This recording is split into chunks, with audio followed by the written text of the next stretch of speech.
Welcome back to the Peruvian Waltz podcast. I'm your host, the Peruvian Waltz logo, and I'm joining you here from Lima, Peru. Yeah, unfortunately, it's Brian, by the way. We couldn't figure it out, but unfortunately, I my camera is not working again, and I'm gonna have to check this after the pod, or some point this week, hopefully. Yeah, my camera is really acting up, and I've tried everything. I've gone to settings. I looked at troubleshooters. None of them helped me. I looked at one Google troubleshooter, and it literally told me check in settings, and if if your if your face is not in the top right, then tough luck, son. You gotta try something else. Like does not it did not help me at all. It did not help me at all, and Brian, nobody I'm cares, regretting that man. Let's heavily. just get to the intros. I'm sorry. Okay, well, yeah, you're gonna have to watch an Proven Waltz logo for this one. Okay, so because Peter was a bit sassy, Viz is gonna introduce first. How are you, Christopher? I'm doing fine. I'm doing fine. I think this is the second week in a row that I'm sporting proudly my Peruvian Waltz shirt. So yeah, excited to talk some Segunda División. That's kind of my bread and butter right there. You jam. All right. So next up is Peter, as always. So it's just us three. So it's the OG3 again. Nobody else can make it, and Michelle's in Chile still. So yeah, nobody else can make it. So Peter, how are you? Yeah, doing well. Again, also very excited for this.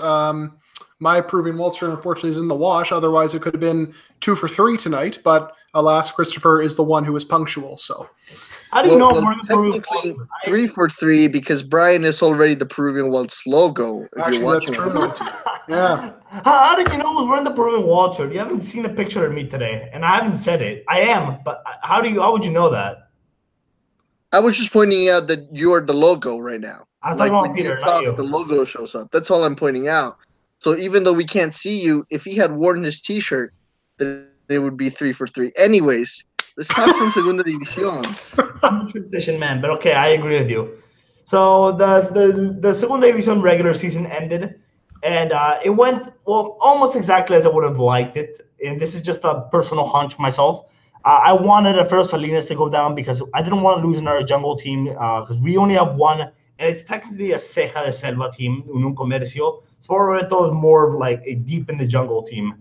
Whereas Sport Victoria, we also don't want to lose Ica, their team, because Ica is a very important province, and I think they deserve their football. Whereas Alfredo Salinas is based in some nothing city in Cusco. No offense to anyone from Espinal, but you're not as important as Cusco. And it's very hard to go play there, and they have a lot of depth, and there's just no point in them being in there anymore. I would have preferred them going down over the other two I mentioned, and they did. So yeah, they didn't win many games at the end, if any. I haven't actually checked. Vince can correct me there. And after this, after I'm finished talking. And as for the top of the table, I would have liked Cinciano to finish first or Manucci, but I don't mind it because Cesar Vallejo is still it's not a traditional club, but they're more of a established team. They're more of an established team, if anything. And I think all 7 teams in the playoffs right now are traditional or established. One established and 6 traditional. And by the way, Hualgayoc, if you look at the table, Hualgayoc is out because of their depth. They finished fifth, I want to say, but they're Yep. out. So Biz, what do you want to say about these playoffs? How's the table end in the way you would have preferred it to? Yes, I think that we all understand that Cesar Vallejo is not a team like the other ones because of its connections to the university and where it gets its funding. But if anything, we have to admit that they have done things well while in the second division. Not just this year, but also last year, they were very, very close to returning to the first division. And in the first division, they had very solid campaigns also. Unfortunately, we know that the heart of Trujillanos, of Trujillanos everywhere, is with Manucci. It's kind of Vallejo is kind of that clone team that has the money, but that nobody really likes. But I mean, obviously, they went into kind of a little bit of a dive there the last few matches, but were able to hold on to that first place spot because of different legal troubles that happened with the other teams. where other teams got deducted points and Cesar Vallejo was given extra points. So we gave him a very comfortable gap between first place and second place. There ended up being about 7 points. Um, Other than that, all the other teams, what I like is that the 6 other teams that will be joining Cesar Vallejo in the playoffs are all very, very traditional teams for each one of their provinces, of their cities, and they have all played at some point in the first division. So some of them in the 70s, some of them in the 80s, some of them more recently, like Alianza Atletico, was relegated just last season. So if anything, whoever goes up, which I'm personally expecting 3 teams from these top 7 to be the ones going up. Um, we know that we're going to be adding 3 important teams to to the first division, and not just any random team that got lucky per se. So I think that in the end everything was very very fair. Now regarding Walgayok, just a little tiny word before I give Pete the opportunity to talk here.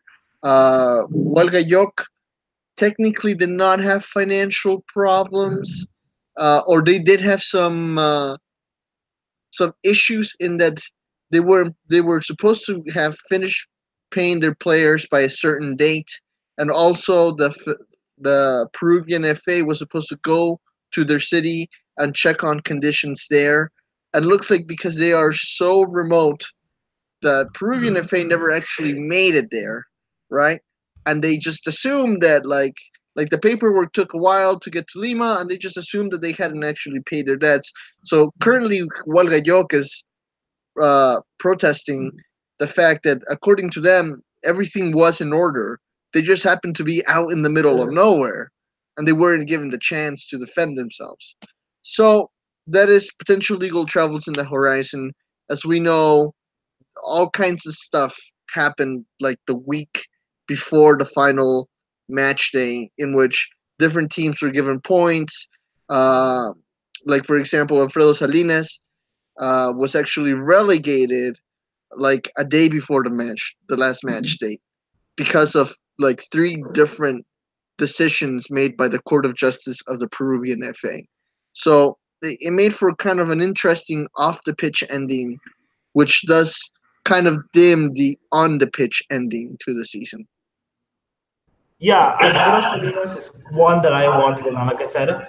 But Walgayok, as for Walgayok, I mean, it's not their fault if that is true. But I also want to say that Cajamarca is sometimes seen as the poorest province in Peru. I think it's disputing that with Huancavelica, but it's definitely the poorest state if you take out the main city. Now I don't know if they are. I've seen some people say Huancavelica, other people say Cajamarca, but the point is, it's a kind of a remote place if it wasn't for the main city, and even then, it's kind of far to get from place to place. So Peter, what do you think on what Viz said, and then we can go to the some of the matchups.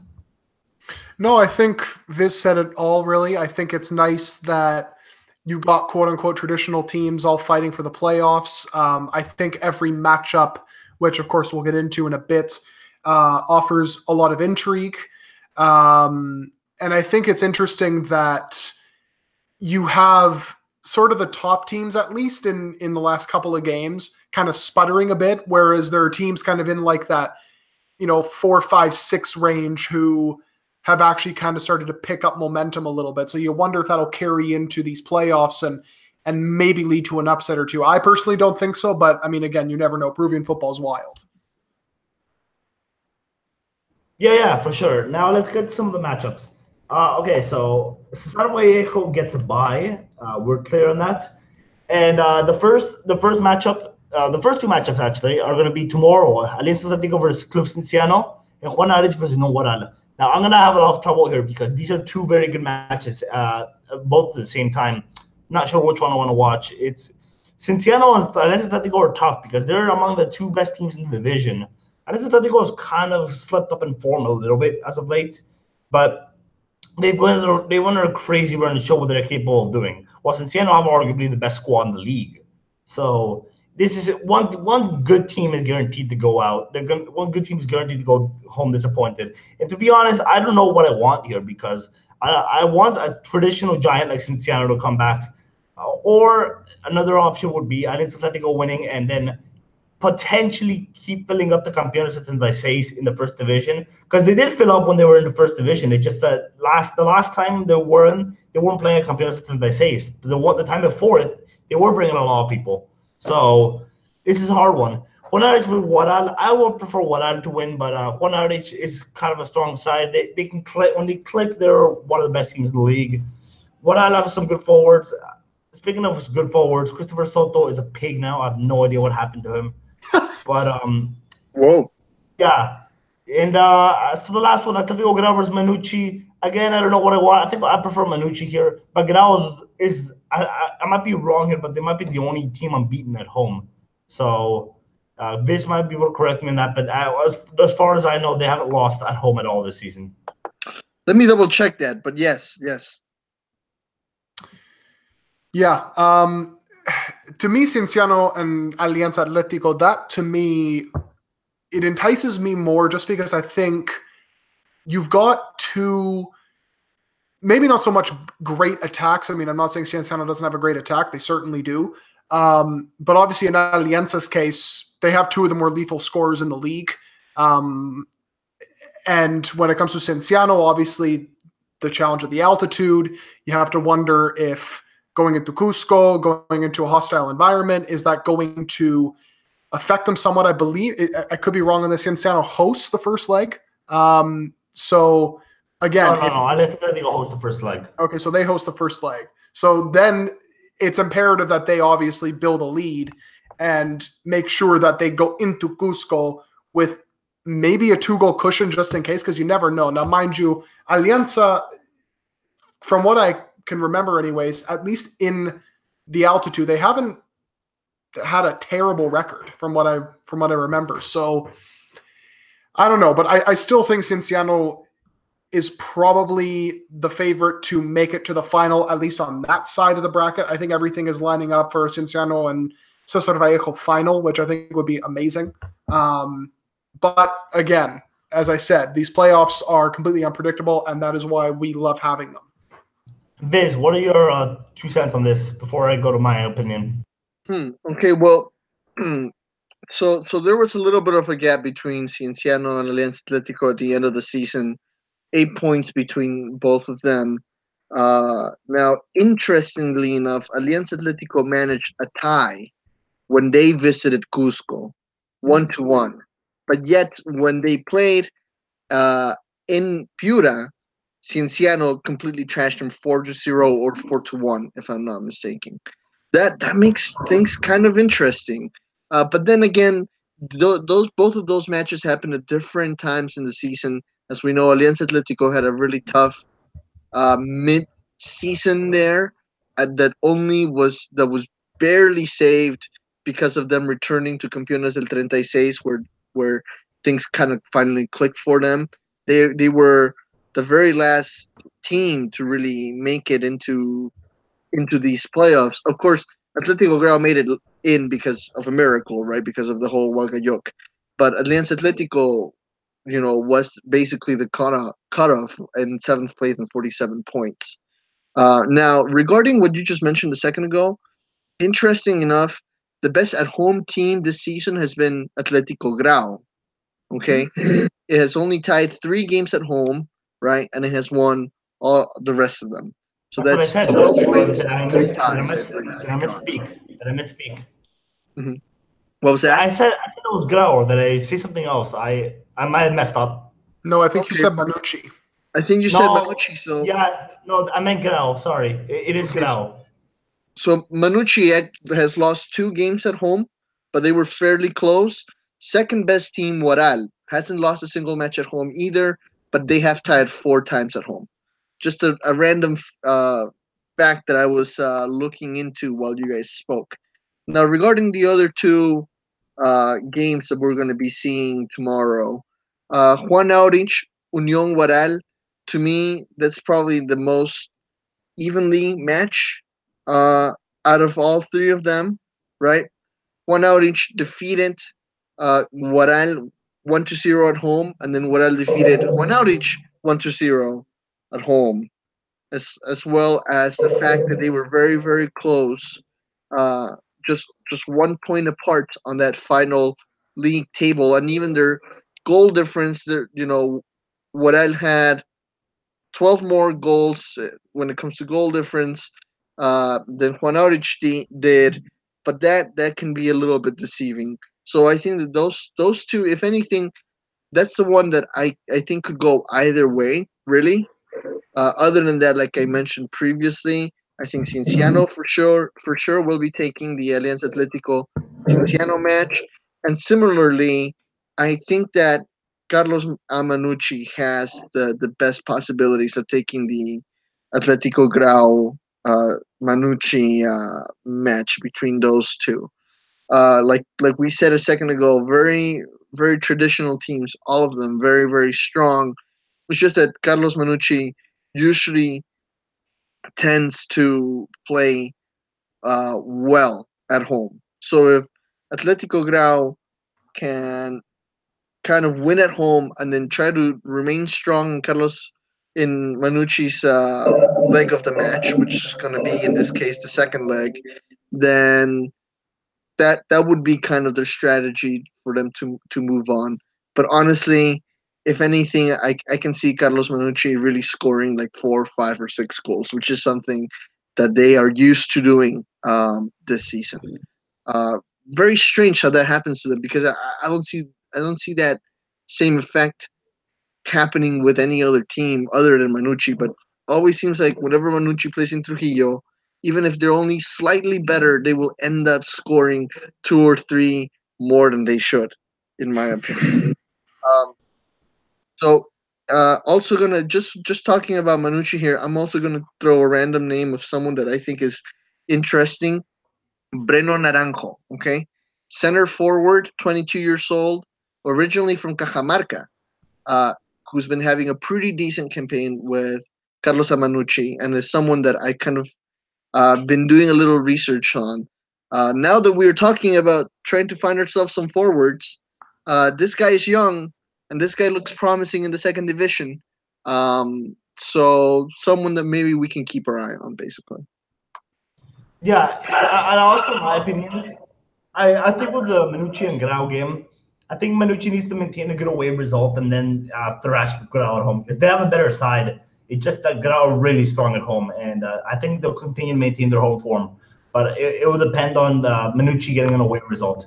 Now, one thing I've noticed with Peruvian lower leagues is that thrashings are probably the worst thing that could happen in the home leg because just think about the Copa Peru, and this applies for the Segunda División, even if it is a professional league with more experience. I do think that in these divisions, it is kind of a bad thing because, I mean, it does give a bit of a toxic mentality.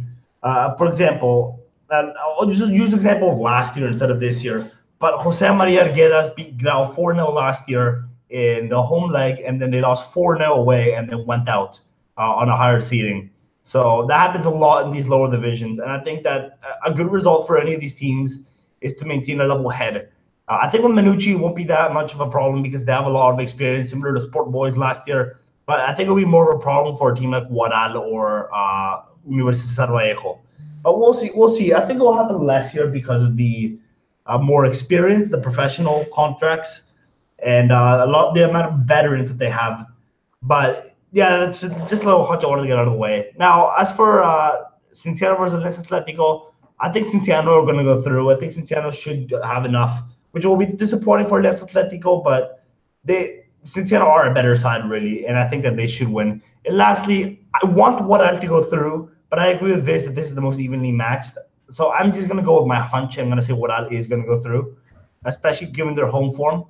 So yeah, that'll be interesting. Honor are a bit of a good away side though, so that's another thing that we should point out. What do you think, Viz? Well, I was just trying to think if maybe we wanted to make any predictions on who we actually saw as the champion and the two that would go on to the promotion um, playoff. I would like it to be anybody but Alianza Atletico and Cesar Vallejo. I'm talking about that pair. I'm not talking about those two in particular. I don't mind if one of them goes up, but it'll be a bit boring to see two teams that recently got relegated back into Premier Division so soon. I would rather see someone new or someone traditional. I guess Juan Aurich I don't mind as much because Juan Aurich is a very traditional club that shouldn't be here. But at the same time, it does kind of apply the same logic. But that's just a personal hunch of mine. I've been using that word a lot today, but I'm sorry, it's the best word I can use. Why don't we get Peter's thoughts first? Well, in terms of who I think will go up, I think you have to say Cesar Vallejo is going to be one of them. And then probably, I mean, obviously, if Cesar Vallejo wins, that means Cienciano would, I guess, automatically be the second team. So I'd probably say those two. But again, I would love to see Juan Aurich go up. Families from Chiclayo, so it would be nice to see El Ciclón de Norte go back up. But I can't look past those two teams. And I guess if there would have been a third team, probably Juan Aurich for me. But they would have to play against Cesar Vallejo, and at that point, I think it would be a little bit difficult for them. Mm-hmm. And Biz, what about you? You haven't said your thoughts on this, I think. Well, I think I'm going to go out on a little bit of a limb here. Well, first of all, you have Cesar Vallejo, who I think are going to be the overall champions. I can see them playing a final against Cienciano, and then the two runner-ups, or quote-unquote third and fourth place to me, would probably be Manucci on one side and maybe Juan Aurich on the other. So I can potentially see Cesar Vallejo returning to the first division through that automatic qualification slot. And then it is something interesting that they haven't actually, that the tournament organizers have not made this clear yet, but there's only second and third place move on to this playoff, and they have not told us how they're going to decide who that third team will be because of the bracket structure. So therefore, Juan Aurich, Carlos Manucci, I don't know which one of those two would be the one moving on to the playoff. I'm going to go off on a limb and say Carlos Manucci. So my top three, Vallejo, Cienciano, and Manucci for first division next year. It'll be fun to see Manucci because I went to an away game in Cañete a little bit back. We're not an away game, it's just a neutral game, which I guess this classifies away since I'm in Lima. But anyways, I went to see Copsol versus Manucci, and in Cañete there was a lot of away fans. I want to say about 100 or 150 of Manucci fans there. That's just a big estimate, but there's a lot of them. The whole barra was there, so they're clearly the team from Trujillo, and there's really no debate about that. So. Anyways, Cesar Vallejo might be a better run, but they don't have the big fan base as Manucci. I remember when Cesar Vallejo played the Copa Sudamericana quarterfinals versus Atlético Nacional, they filled up, but it was a refrigerator. It was just a bunch of bandwagoners. So it's hard to say they're a traditional club. They have some fans, but not a whole lot. So, anyways, let's move on to the Clausura now. Let's transition into that. Now, La U have all but assured safety now after yesterday's result against Cristal. And I saw them live last week with Michelle at the Monumental when she was here. And we both agreed that they were not very good. They won that game because Sport Rosario were trash. Sorry, Biz. But they were – Sport Rosario looked almost amateur, and La U didn't really have to do much. They won a red card early against Sport Rosario, and since they didn't really play well, they misplaced a lot of passes. They didn't win much in the midfield, and Denny, the only bright spot was Denny's, whose link up was very good. Sucho was playing deep, and he was making a lot of back passes and whatnot. So they were not very good. As Cristal, they were very different.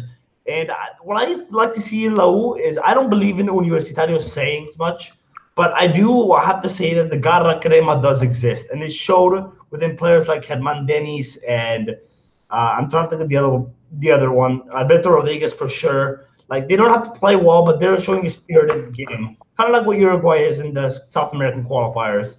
So that's what I like to think of as low was. They don't particularly play well, but they're spirited and they're motivated. What do you guys think? Well, here's the thing with the counterattacking system that they're playing. I think when you deploy that kind of system, you're playing with fire and you need luck to go your way. And in some cases, it has. Now, I think the Cristal Lau match was very much the definition of this. Because when you look at just the final numbers, I mean, Cristal heavily outshot Lau. I think it was 17-7 in total. But again, when you have a lethal finisher like Denise from the spot, when you have a little bit of luck go your way with Quintero's kind of cross turning into a goal, of course you're going to end up winning. And then because they sit so deep, it becomes a little bit more difficult for the opposition to be able to get quality chances on you. But interestingly enough, I was looking back at the underlying numbers because I kind of wanted to see if Lau's run of 5 wins and a draw, the 6-game unbeaten run, if it's actually sustainable for the rest of the season. So in the 6-game run, they have produced 8 goals scored and 2 goals conceded. Now, I went back and looked at their expected goals, which to those, again, who don't know, I've brought this stat up a couple times, but it's an advanced analytic that is used to determine the quality of a shot. Or in the defensive side of the ball's case, the quality of a shot that you allow. So 8 goals scored in actuality for Universitario, 7.33 expected goals. So they're right in line with that, which kind of shows you how important Denise has been in this run. I believe he's contributed 5 goals in this span. But their expected goals against Lau, so again, 2 goals conceded in actuality. Their expected goals allowed is 6.2. So it kind of goes to show you that they're allowing really big chances. In fact, Cristal had almost 2 expected goals in that game, but only scored once. I mean, Patrick Subsuk made a couple of good saves. In terms of last-ditch clearances, we saw Velarde get his body in front of a couple shots. That's going to happen, right? But while their attack is basically in line, and I can definitely see them maintaining that scoring pace, especially with Alberto Rodriguez injured, you can definitely see that coming to an end. But I don't think they'll care because they're out of relegation trouble. We saw, 45,000 fans at the Monumental, which was amazing. I doubt that's sustainable as well, but at least the fans are showing up and supporting the team, which I think is great to see. Germán Denise calling them to support the side in a time of need, and they have done that. But in terms of Lau's run, I just don't. People are saying, well, they can make the Sudamericana. They could maybe even end up winning the Clausura and getting into the playoffs. I don't think that's possible. Because I think with now 4 games to go, it's just not enough time to overcome a 5 or 4 point deficit. And then on top of that, I think their defense is going to regress a little bit in the coming weeks. Yeah, I agree. I think Velarde has shown a lot, but I don't think he can play on his own. You need sometimes one defender is enough to stabilize the whole defense, but I think you're a lot safer with 2, and especially with Lau, given how when Corso's not available, how bad the right back situation is, then it can really hurt them. But if Corso's there and Velarde's there, it might be all right. But yeah, they're safe now. I said this on Twitter earlier that Alberto Rodriguez was a risky signing. He's on big wages, but it paid off because Lau are basically safe now. Yeah. As for the other relegation candidates, the only ones battling it out right now at the moment are Sport Boys and Sport Rosario. And judging from what I've seen, Sport Boys are going to storm them because Sport Boys are 3 points ahead. They play much better football, and they actually win at home. So this is I'll let Viz go first because Viz is the Guadasino, so he can comment on the matter. But it doesn't look good for Rosario. Well, Sport Boys has 1 more game than Rosario at the moment. Sport Boys has 40. Sport Rosario has 39, which potentially means that they could both be tied. Also, Sport Boys' goal difference at the moment is -10. Sport Rosario's is -12. I mean, they're very, very close. In fact, I'm just surprised at the fact that Sport Boys won the 2nd division last year, and now they are very, very close to relegation once again. This would be probably the 3rd time if they do end up being relegated. Probably the 3rd time that they do that. Now, in regards to Sport Rosario, I have personally lost all hope. I think it's kind of a little bit of a miracle. It would be a little bit of a miracle if they're able to save themselves from relegation at the moment. everything seems to say that they have basically been abandoned. Uh, not, I mean, obviously on paper they still have an owner and leaders, but it seems like the owner and leaders have their eyes elsewhere and are kind of just leaving the team on standby, which is not very, very good at all. But I mean, I'm sure that as a what I see, if Sport Rosario goes down, I think they would have a pretty decent campaign in the second division too.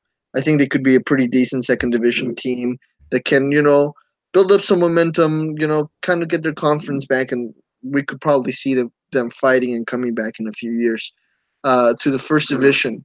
Now, regarding Universitario, this is something funny that just as you were mentioning it, Peter, they are in theory 1 point away from a Sudamericana slot. In theory, now San Martin has one game less than Universitario, right? Which obviously those points, they would be at 55 if they win their next match, which is still 4 points away, but I don't know. I still don't think that even if Universitario could have the capability of doing it, I would prefer them not getting the slot because honestly, we have to remember that the only thing that's holding Universitario together at the moment is like saliva. It's literally the like all the pieces are barely there, and there's a lot of momentum right now because they won a lot of games and the fans are coming to the stadium, which is really good for the club financially. But in reality, they have no money. That's why they were in such a bad situation for most of the year. And we saw the terrible campaign that they did in international competition this year, right? 2 of them. Now, imagine that, but with like even less money next year. I don't know. I think I would prefer to have the top eight as we currently have them now, including San Martin, uh, as I think teams that have had a pretty decent season and have been fairly consistent, and that could actually be representative of Peruvian soccer, especially the top three: Cristal, Melgar, and Alianza. Well, maybe not Alianza Lima, Real Garcilaso. I'm gonna say my top three right there. Uh, if they wanted to, they could have some decent campaigns in international competition next year. But yeah, those are kind of just my impressions of the table so far, I guess. You actually reminded me of something else I've been trying to say for a while. I didn't want to say this on Twitter. I wanted to say this for one of the podcast episodes I was on. Since I wasn't on last week, I think I gotta say it now, especially now that we're basically safe. Good for La U and all, good for Universitario, but I did want to get out that this is the third time this decade that they have fought relegation, and I really hope this is a lesson learned for them because I mean, when you fight, better said, I hope this is strike three for them because they the first time they nearly got relegated and saved themselves on the last day, I'm pretty sure. And the second time they saved themselves as soon as Chale and Rui Diaz came in. And this time they saved themselves after the Ayacucho disaster with their Gara Crema style. So it's been three times they fought relegation this decade, and that's very bad for a team that are supposedly big. And I say supposedly kind of quotes because they are a big club, and at least in Peru, anyways. But they've really got to sort it out. Now, as for Sport Rosario, yeah, I agree with Christopher. I don't see any way they stay up because they play the worst football in the league, even worse than Comerciantes. Maybe not worse than they ever did. Comerciantes were pretty shocking middle of the season, but they're pretty terrible. I'll say that much. At least Sport Rosario can actually dominate periods of the game, but it's still very bad because they just have no technique at all and no smarts. So I do think Sport Rosario are going to go down. Sport Boys can breathe easy unless they completely slip up, which I don't think they will because they do play some good football times. What has to be said about Sport Boys, their away form is atrocious. So they gotta make use the most of their home games, and I really do hope they stay up because they're a traditional club. I went to the final in Cusco last year, and just a few weeks ago, I went with Michael to one of the games, Sport Boys versus Alianza, and I forgot how loud Sport Boys fans were. They are a big club, so we gotta we gotta be worried of them. They're a club that belongs in the Primera División. So, anyways, I guess we'll talk about the top half of the table before we go to Peruvians abroad. Now, Sporting Cristal have really slipped up, and they've actually been all right. They've just not been that motivated. So, like, you can see, like, glimpses of quality in the recent 4 matches. So it's not like they've completely declined, but I don't see them completely motivated, which is typical of Cristal historically, as I once told Peter in the group, and he didn't want to listen to me, but whatever, that's for another time. Listen, they could still win the league, and this could all be moot. So that's all I care about at the moment. But Melgar, despite their managerial problems, because Hernan Torres still doesn't convince me, they've looked really good in recent weeks, and that's reflected by their form. And I think Hernan Torres should be thankful of the squad they built him, because they have the best squad in the league. Let's be honest. In terms of quality, they have the best squad in the league, with players like Christopher Gonzalez, players like Gino Guerrero. There is also Bernardo Cuesta, who score goals every so often. Then you have a backup. You have some depth in Echemaite. And I know Christopher here is just crying right now. After yes, because it's basically all Sport Rosario's players. Ligman, Gonzalez, Echemaite. Oh, yeah, and Penny last season for Melgar. Penny has improved a lot. And they're their own proper talent. He's one of our own. He's one of their own. Paulo Fuentes is one of their own. And that's some of their talent. And they have a lot of good players. I think they beat Cristal in terms of depth, personally. And that's what makes them the better team. And like I said, with Cristal, they've shown some glimpses of quality. It's not that they've been completely terrible, but they're struggling to find the motivation back of the net in the moment.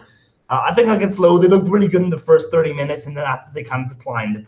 So, and as for third spot, I wanted to go to Municipal, but after today, it looks unlikely. I think it's going to go to Alianza, which would suck, but I think Melgar should probably tear apart Alianza in the semifinal. What do you think, Peter? Well, in terms of Cristal, I'll start with them first, because you kind of personally attacked me there by saying, hey, I told you so. Again, still lots of time. They could still win the league. I will point that out. But I will say that the trend, probably since like halfway through the Apertura, we could even go back that far, has not been great. And remember when Cristal fans were kind of voicing their concern, I think it was at the start of the Clausura. It might have been after the Alianza game, the infamous Alianza game. And they were basically saying, well, the team isn't playing really well. We're trending downwards. This isn't a good thing. We look tired. We look old, et cetera, et cetera. And media members were basically telling the fans to shut up and basically be happy with what they have done, which I didn't necessarily agree with, because even though fans can be very emotional and maybe a little bit fickle, they know their team, especially in a club format. And I think that they were onto something when they were basically pointing out that we are in a decline. And what I find intriguing is, again, much like with Lau, I looked at the expected goals and expected goals against. They're still in line with their expected goals and their actual goals, both scored and allowed, in the Clausura. The thing is, the actual output is a little bit lower in the Clausura in terms of chance creation. They usually average a smidgen under 2 expected goals a game, which I believe is by far and away the best in the first division. But that has gone down to about 1.6 expected goals per game. And you might think, well, that's not that big of a loss, but think about it. You lose basically a half a goal every single match. That can add up, right? And you basically think, okay, well, they could have scored 5 or 6 extra goals in these 11 games. That could have them fighting for the Clausura title, and maybe these worries aren't as prevalent, let's say. So that to me is one major concern that I think they will eventually right the ship, but you have to get Gabriel Costa back from suspension, Calcaterra back from suspension to add a little bit of drive in the midfield, because they look very, very old and worn down. Obviously, that's going to happen when you have 2 guys with a combined age of almost 80 years old in the midfield. But so that's one thing that I think will right itself. I doubt that Herrera will be scoring at a pace of 1 goal in 7 games, which is currently the run he's on right now. I think eventually that'll right itself, especially right when the playoffs are about to begin. And then in terms of Melgar, I mean, Brian, you hit the nail on the head. They are the deepest squad in the league, both defensively and offensively. They have your boy Alexis Arias, who's in great form. Maybe he'll get a call up this Friday. We shall see.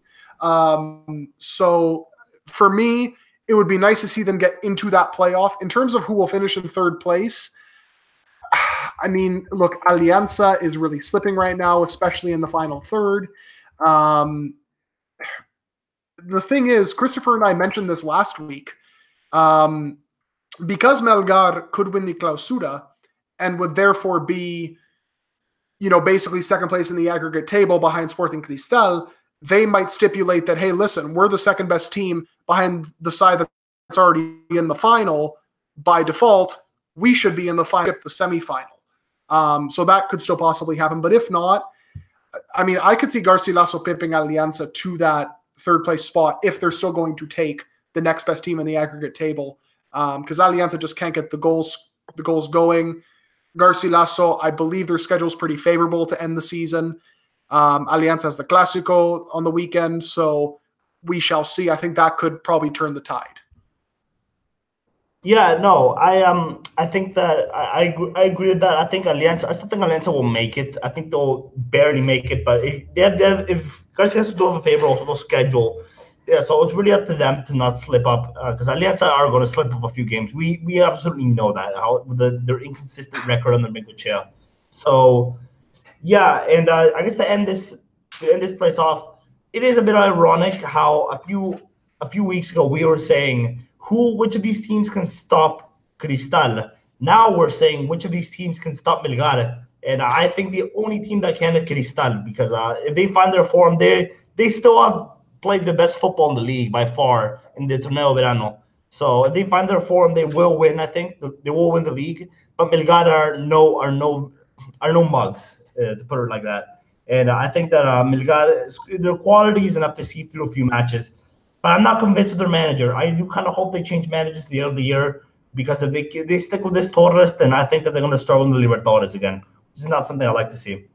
I don't know. Let's finish this pod off with Peruvians abroad.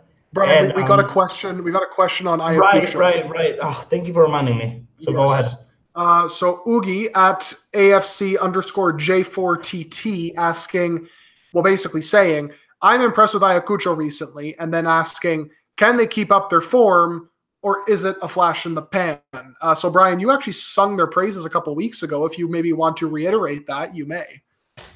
Well, I didn't exactly sing the praises in the way this guy is asking me or asking us. I more said that I have respect for them now because they have shown professionality and they want to stay in the first division. Because a lot of Peruvian teams, when they fight relegation and they're kind of in the craps, then they kind of just give up and they just don't care anymore. Whereas Ayacucho were basically done and dusted, kind of like Lau were a few weeks ago. And both of them have saved them. So I can't fault them. Mauricio Montes has been fantastic this year. I don't know why a team like Lau couldn't snap him up, but I don't know why someone else didn't snap him up because he's really good. He was good for Sport 1 Cairo last year as well. In moments anyways. But this season he's got a lot more playing time. And he's shown the player he is. Shame he's 37 years old because he could have been an option for the friendlies, but he's way too old now. So, yeah, I'm against calling him up. For some people who are saying call him up, I don't agree because he's way too old. But he is one of the best Peruvian goal scorers in this season, so you can't deny that at all. And Ayacucho, I do think it's a flash in the pan. I think their focus is staying up, not like Lau, whose focus at one point was trying to fight the title. I know Coqui Gonzalez is telling everyone, I told you so, because he said Peru's going to fight the Clausura. Well, that's kind of the reason Lau were fighting relegation in the first place. So I disagree with his mentality and I disagree with him. Not an attack at him directly. I think he's a fine person. I just don't agree with his comments there because that's kind of the reason though we're fighting relegation for the longest time. They had to stop thinking like that. And Ayacucho never thought that they would fight the title. And I'm pretty sure if they don't finish top 8 anyways, it won't matter in the long run. So I do think it's just a flash in the pan. I think Melgar are going to win it because Melgar play much better football and they look a lot stronger. But Ayacucho have done themselves well. What do you think, Christopher, before we can move on to Peruvians abroad? Well, What I was thinking is that, like Peter was mentioning a second ago, we could see a potential Melgar Cristal final for the third time in what, 4 years, right? I mean, because 2017, we know Alianza won both tournaments, but the year Right. before that it was Cristal Melgar, and the year before that was Cristal Melgar. Oh, yeah. So, I mean, obviously, the other teams in Peru just need to look at those two and say, what are they doing that puts them in the final, so often, especially in this last part of the decade. As we know, Melgar was just a mid-table team for the longest time. Melgar has been in the first division since the 70s. They won a tournament in the 80s, and the 90s and 2000s they were just, mid-table, mid-table, mid-table, and all of a sudden they're one of the best teams in Peru.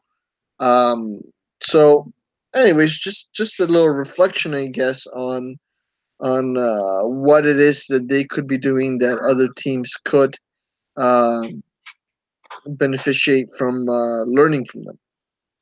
Yeah, the thing that I see in Melgar is that years ago they were run by crooks, and now they're run by people who actually treat it as like an institution, and that's what Melgar is, an institution. That's Many Peruvian teams should take examples of how Melgar is run, because alongside arguably Cristal, they are the best run club in the country by a mile. So those two, anyways. And maybe San Martin as well, but San Martin have kind of gone down in my book just because they're not getting as much money from the university. But I think in terms of just raw owners, I think Melgar and Cristal. Cristal are technically raw, but Melgar are definitely the best. So yeah, Random comment. Melgar is to Arequipa what Barcelona is to Catalunya. So That's true. All right, well, Peter, we actually had two other questions, so we might not have time for Peruvians, but we might have time for Rui Diaz. But we'll if we have enough time, we'll do more than him. So, Peter, what other questions do we have? So the other question that we had was from Abel Gamarra at Abelenda81, and it was on a Peruvian abroad currently, but might be going back home. What club will Alexi Gomez play for in 2019? His loan with Minnesota from Lau ends. Well, actually, it is over. He is officially now Lau property again. So basically the question now is what's next for him, because he was kind of in and out of the 11 towards the end of the season. Obviously he got there, he played like every single game, but he was playing as a left wing back, which was really, really weird. Never really fit into the role, big surprise, and kind of got benched after a while because, he wasn't defending very well. Like, who would have thought that? Sounds like Minnesota didn't really do their scouting all that well. Yep. But in terms of which club he'll play for, I mean, look, if he doesn't play for Lau, I still think he stays in Peru because I think I don't want to say he's wasted his chances abroad, but the Minnesota move was not a great one. They're not a very luxurious team. They're not a real solid team. And he was playing out of position the entire year. So it was unfortunate for him, but I think he's just had so many opportunities. Peru might be his future from now on. It's unfortunate because much like the likes of, Jean Deza, for example, maybe that's just where he has to stay because maybe he doesn't have the mentality to be able to stick it abroad. But again, that's my opinion. What do you guys think? Unión Guadal. Oh, man. Or Unión Comercio, the club of the rejects, where Mimbella and Manco are also from. That's actually a good shout. That's a really good shout. I don't think he'll stoop that low. I think he'll start another, not big, but relatively biggish Peruvian club. And if he doesn't do it there, then he'll end up on Unión Comercio or a club like that. Yeah, fair enough. And we had one more question, I believe, Peter. Did we not? No, we did not. Those are the only two. I thought you had one from that Cusqueño, that Cinciano guy. Maybe I'm misthinking, but okay, we'll go to Peruvians abroad. We have 10 minutes for it. Let's start with the most important one, Rui Diaz. I posted a tweet the other day how something's never changed, where he was taking his shirt off after scoring a last-minute winner that won his club something good against Monarcas. He saved them from relegation last minute, and now in the last minute with Seattle, he won them a bye in the next round. So, it's safe to say Rui Diaz is probably carrying the team at the moment because without Rui Diaz, there's no goals scored. I'm pretty sure he's won. I haven't actually checked the math, but as an estimate, is about 80% of their games won with Ruiz on the pitch. Yes. So, Yep. yeah, before they weren't scoring any goals. Now, after when Ruiz is injured and whatnot, they're not scoring any goals. So, it's safe to say he's carrying them at the moment. Just like he carried Monarcas and how he carried Lau for the longest time. And what do you guys think of Ruiz? Well, I've defended him for Peru, which we've already talked about many times. We're not going to talk about it in this podcast because we don't want to sound like broken records. That's for the next month when Peru plays Ecuador, if we play them. I'll get to that at the end of the pod. But Biz, what do you think of Ruiz's form? It's the norm, is it not? Wow, no, Ruiz just he's like good wine, just gets better with age. I mean, he was great in Universitario, and he just continues to my opinion, to get better and better. But then again, of course, I mean, it's Mexico and the United States. This is not the first division in Spain or something, obviously. But yeah, I mean, honestly, it's impressive what he's able to do. Like I said last pod, let's just hope he's not getting Pizarro itis. Talking about Pizarro, just side note, he scored today too. So Gareca, watch out. He's going to try to come back again. But we'll see how the Seattle Sounders do in the playoffs, in the MLS playoffs, especially because they, from what I can see, they could potentially have a very easy path to the final. Just like out of sheer luck, honestly. Like, what is up with that? But which means that that could give Ruiz even more relevance. I mean, imagine not only Ruiz saving someone from relegation, but eventually taking them to the conference finals, or even to the MLS Cup. I think the only thing that really stands in their way is Sporting Kansas. Yeah. But other than that, I think that Seattle Sounders are pretty much set for that conference final. And I think that Ruiz, compared to some of the other MLS teams, still has plenty of season ahead of him. I actually have the Sounders making a third straight final and actually winning it.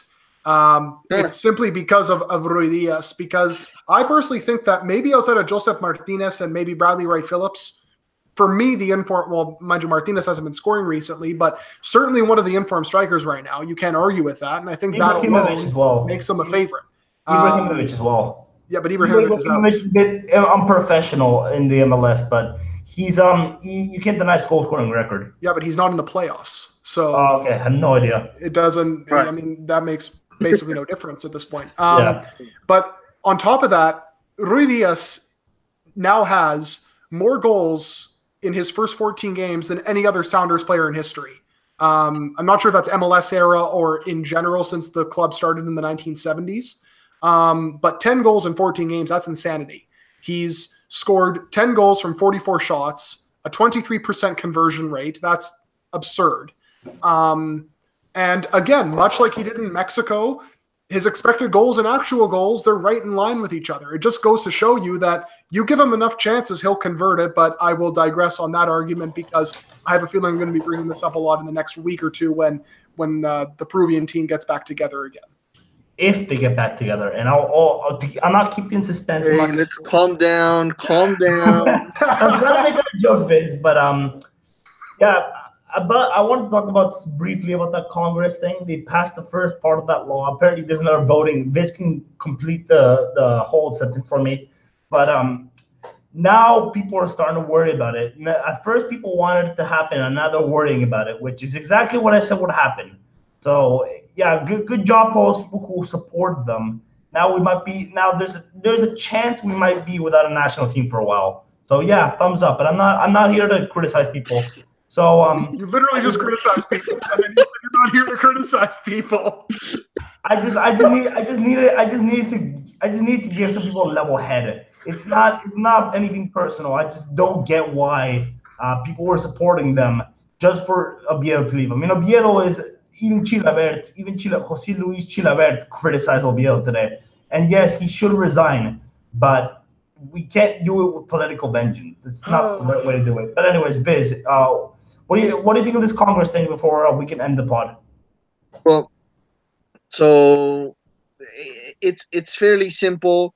In Peru, the Congress does not have another body to check its work, right? It's not like in the United States. There's a Senate, House of Representatives, similar thing in Canada. In Peru, there's one Congress and that's it. So therefore, a law was passed a few years back saying that let's make sure that we really, really want these laws. Let's vote on them twice, right? So you do vote on the at the very beginning, see, is this something that we actually want to spend our time doing? And if there's enough yes votes, then it moves on to a second vote. And we're in that in between period at the moment. Let's remember that there's a lot of political turmoil in Peru right now. This afternoon, Keiko Fujimori went back to jail, and she's going to be in jail for a few years. So that means that Congress could go all kinds of wild. So there's still hope. There was 41 abstention votes and 3 votes against hearing this bill in Congress in the first place. That means that if one does the math, you only need like another 7 or 8 votes to turn from yes to no for this law to fail. And that is not that big of an uphill battle in today's Peru. So we don't.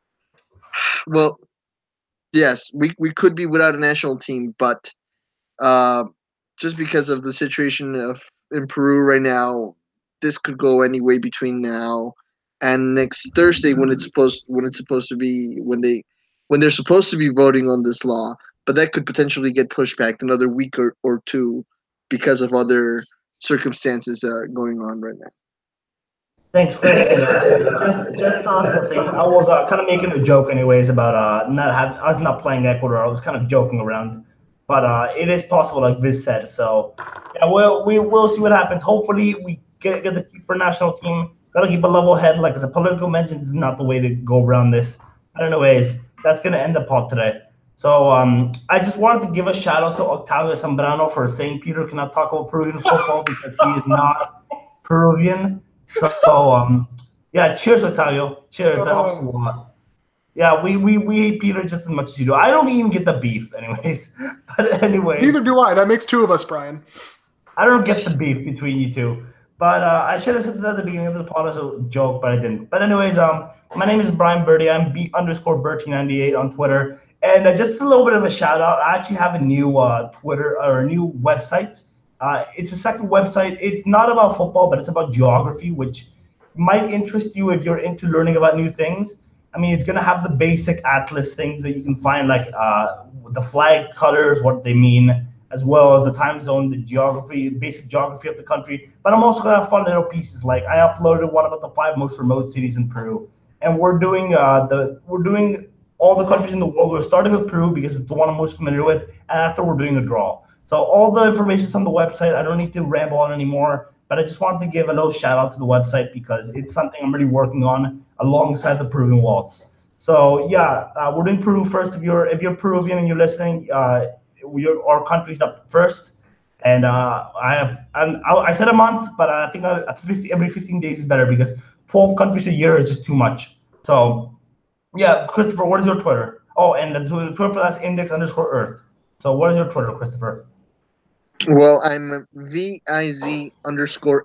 Stay tuned for some more facts about the second division and who the second division teams are. I'm going to be doing some interesting facts about them and stuff like that on Twitter.